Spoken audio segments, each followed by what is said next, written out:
跟住係容海恩議員。我想承接翻頭先陳紹雄議員問過嘅，即係有關於英語頻道啦。我覺得而家香港亦都係點樣推廣旅遊呢？我哋做好即係我哋話自己都係一個國際大都會啦。咁但係而家見到英語頻道呢，都係本地製作比較少啲，多數都係外購或者係重播。咁亦都見到旅遊啊、文化或例如公共資訊，亦都好有限。咁見到啲旅客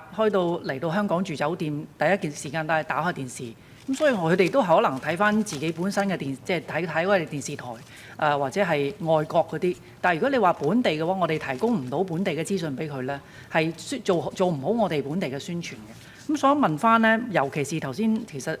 都有講過少數族裔嘅問題啦。咁我想問翻嚟緊我哋或者續牌嗰方面，對於英語頻道同埋旅遊推廣嗰方面，會唔會增加多啲呢？即係對於我哋而家香港嘅定位，點樣去做好我哋國際嘅宣傳？第二個問題有關於兒童頻道嘅，咁見到咧市民其實都係渴望多啲嘅兒童嘅資訊啦，尤其是合適兒童睇嘅，又包括係時數嗰方面。而家見到係合適兒童時段啦，係4點至8點半係適合兒童，咁其他咧就係要有家長指引啊，或者係成人觀看咁樣樣。咁其實會唔會再加多啲時間，或者係需要電視台係有一個專屬嘅兒童頻道俾兒童睇呢？因為而家見到網上嘅資訊亦都係泛濫，亦都係良莠不齊，好多好參差，亦都大部分好多都係唔適合兒童睇。咁所以咧，如果有電視台係有一個負責任啦，可以俾到一個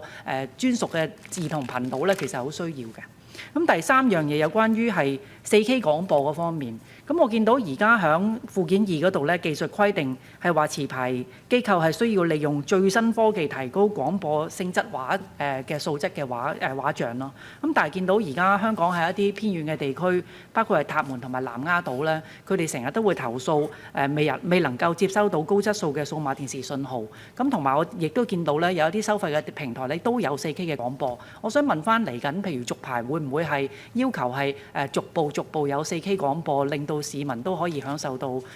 高質素嘅畫面嘅廣播？唔該，主席。係總監，唔該。係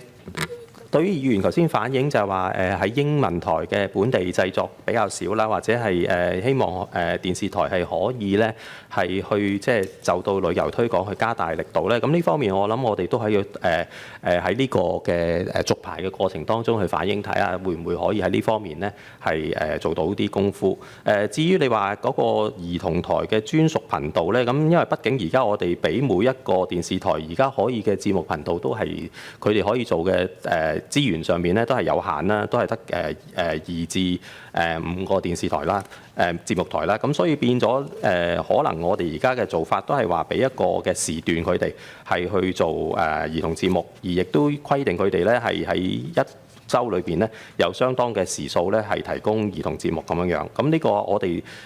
都係一個現有嘅要求。咁當然我頭先議員嘅意見我哋係收到嘅，咁或者我哋都會拎翻去咧就一齊再去一併考慮啦。至於4K 廣播嗰度咧，其實由於4K 廣播嗰個情況係比較複雜，因為如果你係用大氣電波做咧，佢用嗰個頻譜嘅資源係會相對多啦，比起1080i。另外就係話即係都要考慮翻咧，因為要轉機頂盒，即係我頭先咁講，即係呢個係即係一件非常之即係對市民嚟講係有唔少影響嘅事。所以而家個做法咧，電視台有另一個做法就係佢有啲多平台嘅做法，即係佢除咗去用大氣電波去傳送個服務之外咧，佢有佢自己可能有自己嘅盒子啦，亦都有一啲咧係喺呢個即係互聯網度，亦都有相應嘅節目去提供嘅。喺呢啲上邊咧，佢其實可以有能力提供一啲比較高質量嘅比起1080i 更高質量嘅廣播，但係如果你話要全面推廣即係4K 廣播咧，呢個係需要即係長遠啲嘅規劃，同埋